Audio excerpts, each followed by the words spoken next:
Welcome, explorer of worlds, as we delve into the history and lore surrounding the tragic tale of Minas Morgul, once Minas Ithil. Together we'll explore its history, its downfall, and the end of the line of kings of Gondor. Let's dive in. We read, "Then the watch upon the walls of Mordor slept, and dark things crept back to Gorgoroth. And on a time evil things came forth, and they took Minas Ithil and abode in it, and they made it into a place of dread, and it is called Minas Morgul, the Tower of Sorcery. Elrond in the Fellowship of the Ring at the Council of Elrond.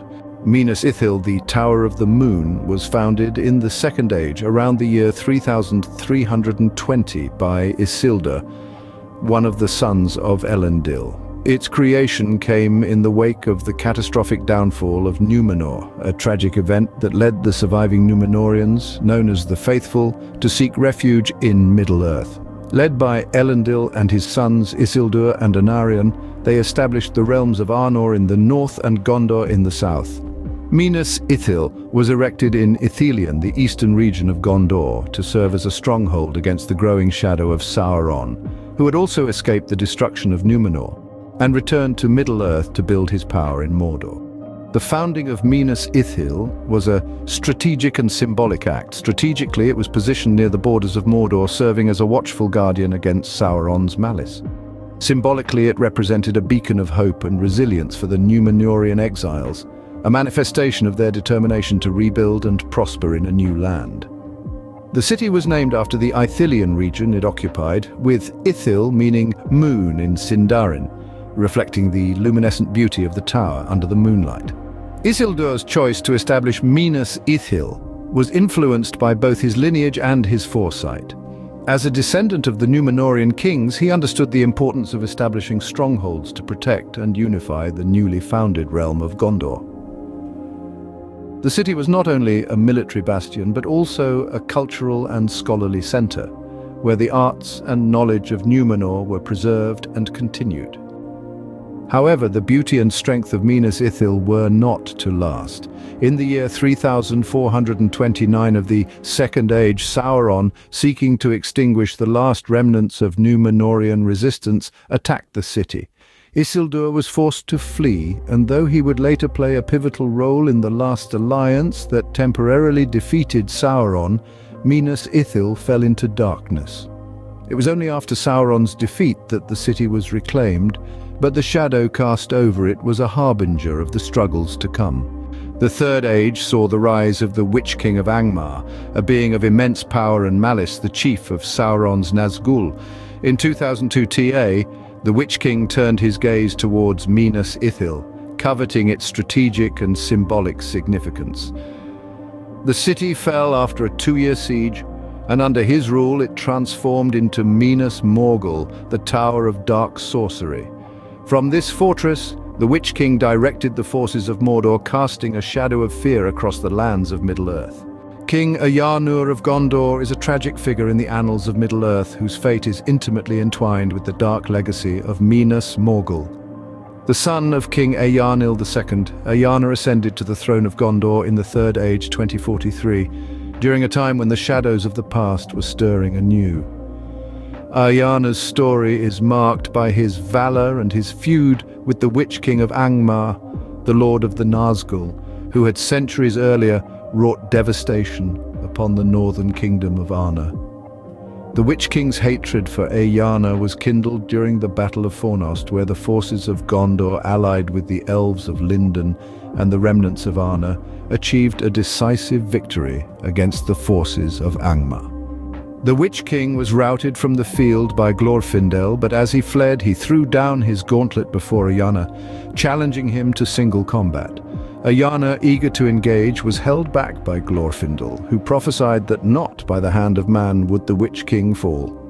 Years later, after the Witch King re-established himself as the Dark Lord of Minas Morgul, the city that was once Minas Ithil, he issued another challenge to Eärnur, now King of Gondor. Twice the challenge was sent, and on the second occasion Eärnur could not bear the taunt to his honor. Against the counsel of his advisors, Eärnur gathered a small retinue and rode to Minas Morgul, entering its gates never to be seen again. His disappearance marked the beginning of the watchful peace, but also left Gondor without a king, as Eärnur left no heirs, leading to the rule of the stewards of Gondor. The loss of Eärnur to the darkness of Minas Morgul was a blow from which Gondor never fully recovered, symbolizing the deepening shadow over Middle-earth. It underscored the menace of the Nazgul and the ever-present threat of Sauron's return. The challenge and Eärnur's response to it were manipulated by the Witch King, exploiting the king's pride and martial valor to Gondor's detriment. The Morgul Blades, instruments of fear and corruption, were forged by dark sorcery in the forges of Minas Morgul, their creation shrouded in mystery. It is said that the Witch King of Angmar, Lord of the Nazgul and Master of Minas Morgul, oversaw their making, imbuing them with the malice of the unseen world.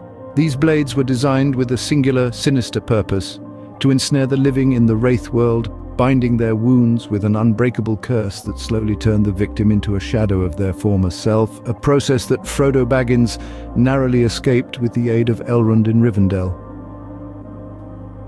The making of the Morgul Blades was a testament to the dark arts mastered by the Witch King and his minions, a blending of their innate sorcery with the knowledge acquired from Sauron, the Dark Lord. The blades were not numerous, reserved for the most fell purposes, and wielded only by the Nazgul. Their very presence was a blight upon the lands around Minas Morgul, a constant threat to the free peoples of Middle-earth. In stark contrast to the malignant Morgul blades stood the Ithil Stone, one of the Palantiri, the seeing stones brought from Númenor before its fall. The Ithil Stone was placed in Minas Ithil by Isildur, serving as a vital line of communication and vigilance against the shadow of Mordor. However, with the city's fall and transformation into Minas Morgul, the Ithil Stone came under the control of Sauron, who used it to ensnare and manipulate those who dared to gaze into its depths. The stone's fate is a dark reflection of Minas Morgul itself, an object of great power and potential turned towards evil ends. The Ithil Stone's presence in Minas Morgul symbolized the complete corruption of the city's original purpose. What was once a beacon of the moon's light, a symbol of hope and watchfulness, became a tool of domination and despair under Sauron's influence.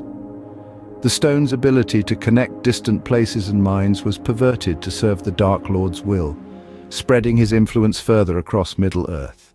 It was by the Morgul Road that Frodo Baggins, Samwise Gamgee and Gollum embarked on the final leg of their journey to Mount Doom.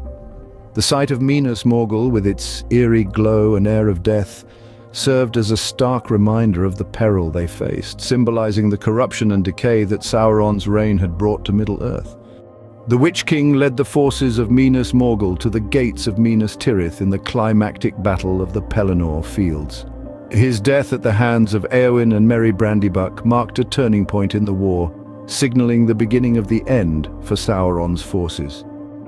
The fall of Sauron and the cleansing of Mordor left the fate of Minas Morgul in question. Could a place so steeped in darkness ever be redeemed? The narrative of Minas Morgul serves as a potent symbol of the struggle between light and darkness, a recurring theme in Tolkien's work, reflecting the possibility of redemption even for the most fallen. Minas Morgul, with its centuries of history, stands as a testament to the complexities of Middle-earth. From its founding as Minas Ithil to its fall and the eerie presence it held as Minas Morgul, the city's story is intertwined with the fates of heroes and villains alike. It serves as a reminder of the costs of war, the lure of power, and the thin line between valor and folly. As we wrap up this journey through the shadows of Middle-earth, remember to hit that like button if you enjoyed exploring the lore of Minas Morgul with us. If you want to stay tuned for more captivating tales from the realm of Arda, don't forget to subscribe and join our fellowship. Until next time, may your adventures be as epic as the legends of Middle-earth.